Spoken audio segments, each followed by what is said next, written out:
a warning, and a doubt. Poland says a Russian strike on NATO's eastern flank could come in months, not years.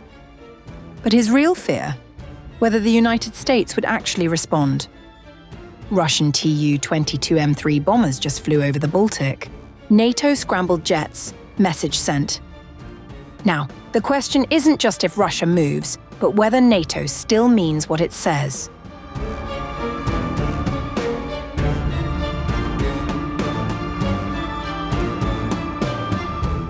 Poland's Prime Minister has issued one of the starkest warnings yet from a Western leader about the threat Russia poses to NATO's eastern flank, saying an attack on alliance territory could come within months. Speaking to the Financial Times, Donald Tusk said the question keeping him and his neighbours up at night is no longer whether Russia might act, but whether the United States would respond if it did. For the whole eastern flank, my neighbours, the question is if NATO is still an organisation ready, politically and also logistically, to react, for example, against Russia if they try to attack. I'm talking about short-term perspectives, rather months than years. For us, it's really important to know that everyone will treat the NATO obligations as seriously as Poland. Washington treats Poland as the best and closest ally in Europe. But for me, the real problem is what it is in practice if something happens. Tusk's comments land against a backdrop of deliberate Russian provocation. This week, Moscow flew nuclear-capable Tu-22M3 bombers over the Baltic Sea in a 4-hour show of force, with NATO fighters scrambling to intercept them. Russia's own defense ministry confirmed the escort, framing it as routine. Tusk later defended his comments. There is no doubt. These are declarations from the American side, repeated for many, many months, that Europe must defend itself and must rely primarily on its own strength, along with the skepticism of the Washington administration towards NATO as such, towards the European Union as such. These are also not new. I want to shake up all those who want to live in delusions, in illusions. Russia is preparing for further acts of aggression. We know this. It doesn't just seem that way. We know it.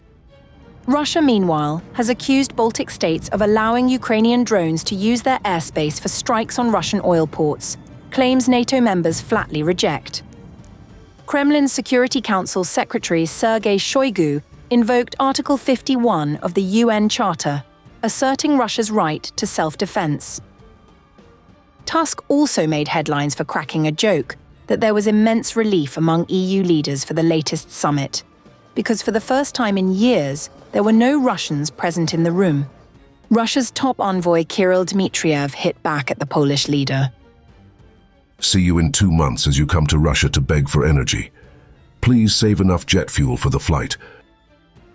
For Tusk, however, the answer lies in a Europe that stops depending on Washington's goodwill and starts building the practical tools to defend itself, describing European reintegration around common defense as his personal mission, and, increasingly, a matter of urgency.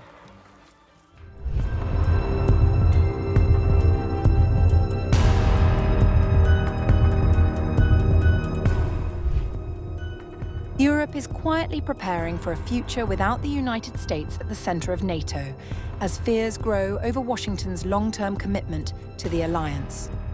Behind closed doors, European officials are advancing contingency plans to ensure the continent can defend itself using NATO's existing structures, even if the US withdraws forces or refuses to respond in a crisis. The effort, informally dubbed European NATO, aims to shift more command and operational responsibilities to European members while preserving deterrence against Russia. The urgency has intensified following repeated threats by US President Donald Trump to exit the alliance, including recent remarks suggesting NATO was no longer reliable. His comments, alongside disputes over Europe's stance on conflicts such as Iran, have deepened concerns across European capitals. A key turning point has come from Germany. Long resistant to reducing reliance on the US, Berlin is now backing efforts to strengthen European defense autonomy under Chancellor Friedrich Merz. This marks a significant policy shift. unlocking broader support from countries including France, the UK, Poland, and Nordic states. A burden shifting from the US toward Europe is ongoing, and it will continue as part of the US defense and national security strategy. European leaders stress that the goal is not to replace NATO, but to make it more resilient and less dependent on American leadership. However, the challenges are substantial. The alliance's command structure, intelligence systems, and nuclear deterrence are heavily reliant on US capabilities, many of which cannot be quickly replicated. The most important thing is to understand that it's taking place, and also to do it in a very managed and controllable way, instead of the US just quickly pulling out. Efforts are now focused on boosting defense production, expanding military capabilities, and even reconsidering conscription in some countries. Still, gaps remain, particularly in intelligence and nuclear protection, where Europe continues to depend on US support. For now, Europe is not replacing NATO, but it is preparing for a scenario where it may have to lead it alone.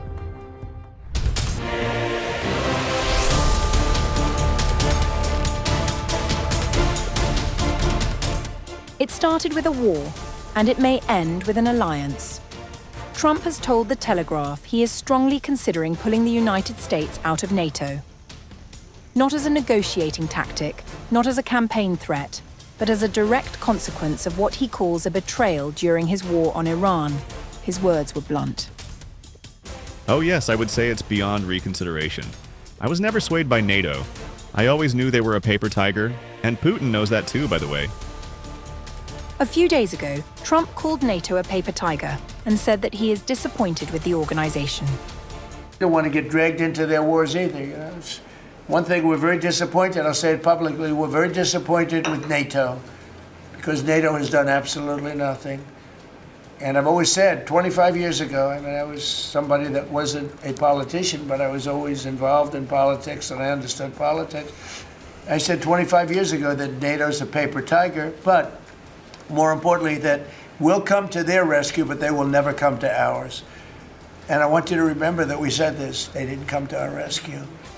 The breaking point was the Strait of Hormuz. Iran has effectively closed the waterway for weeks, through which 20% of the world's oil typically flows, sending energy prices spiraling and threatening a global recession. Trump demanded NATO allies send warships to reopen it. They refused, and Trump has not forgotten. Beyond not being there, it was actually hard to believe. I just think it should be automatic. It is the same logic he applied to Ukraine that America shows up, and allies don't. Now he's drawing a line. Secretary of State Marco Rubio had already signaled where this was heading. Speaking on Fox News, he called NATO a one-way street and accused allies of denying the US access to military bases during the Iran conflict. So I think there's no doubt, unfortunately, after this conflict is concluded, we are going to have to re-examine that relationship. We're going to have to re-examine the value of NATO and that alliance for our country. Ultimately, that's a decision for the president to make, and he'll have to make it. We're going to finish the job here. As I said, we're very, very close to achieving our objectives on all of these things that I've outlined. But I do think, unfortunately, we are going to have to re-examine whether or not this alliance that has served this country well for a while is still serving that purpose, or is it now become a one-way street where America is simply in a position to defend Europe, but when we need the help of our allies, they're going to deny us basing rights and they're going to deny us overflight? Trump said he was glad Rubio made those comments. Britain got its own rebuke. Trump singled out Prime Minister Keir Starmer for refusing to join the American-Israeli war against Iran, then questioned whether the Royal Navy was even capable. British Prime Minister Keir Starmer, when asked about Trump saying he was strongly considering pulling the United States out of NATO, said he would act in the country's interest, whatever the noise. Firstly, NATO is the single most effective military alliance the world has ever seen. And it has kept us safe for many decades, and we are fully committed to NATO. Secondly, that whatever the pressure on me and others, whatever the noise, I'm going to act in the British national interest in all the decisions that I make. And that's why I've been absolutely clear that this is not our war, and we're not going to get dragged into it.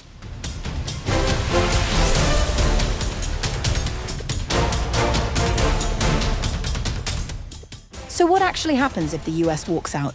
NATO doesn't vanish overnight, but it becomes a fundamentally different organization. The US contributes roughly 70% of NATO's total defense spending and provides the nuclear umbrella that makes Article 5, the Attack One, Attack All guarantee, credible. Without Washington, that guarantee becomes a promise Europe cannot keep alone.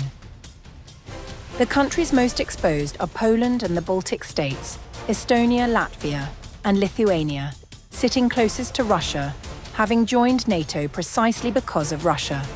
A US exit doesn't just weaken its security, it rewrites their reality. And Moscow would know exactly what it means. Putin, whom Trump himself acknowledged knows NATO is a paper tiger, would likely read a US withdrawal as the greatest strategic gift since the Cold War ended. Europe would be forced into a scramble, rearmament, bilateral deals, and a rushed attempt to build autonomous defense. France and the UK would try to anchor something. Germany would face its most consequential military decisions since 1945. Congress has passed legislation making unilateral withdrawal difficult. The legal and political resistance would be enormous.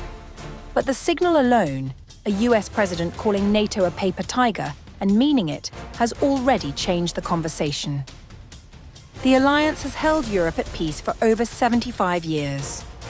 What Trump is now describing isn't a renegotiation. It's a rupture, and Putin is already taking notes.